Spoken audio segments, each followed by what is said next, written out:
سید ناصر حسین شاہ کا نجی T V کے پروگرام میں کہنا تھا کہ یہ بات تو واضح ہے کہ جس طرح کی سوچ خان صاحب نے پی ٹی آئی والوں کو دی ہے، اس وجہ سے ان سے کسی بھی صورت بات نہیں ہو سکتی۔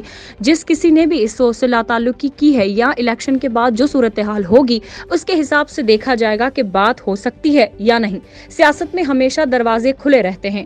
لیول پلینگ فیلڈ کی بات کو غلط طریقے سے لیا گیا۔ چیئرمین بلاول بھٹو زرداری نے یہ بات الیکشن کے لیے کہی کہ فیئر اینڈ فری الیکشن ہو۔ پاکستان پیپلز پارٹی نے کبھی کسی سہارے کی بنا پر الیکشن نہیں لڑا، ہمیشہ عوام پر بھروسہ کیا۔ ہم چاہتے ہیں کہ الیکشن ہوں اور ووٹ کی بنا پر جو بھی آئے تاکہ ملک ایک سمت میں اپنا سفر جاری رکھے۔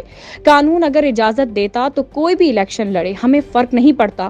9 مئی کے واقعے میں جو عورتیں اور بچے ہیں ان کو معافی ملنی چاہیے، اور جنہوں نے دماغ سازی کی یا ماسٹر مائنڈ ہیں اس سوچ کے، ان کے خلاف قانونی کارروائی ہونی چاہیے۔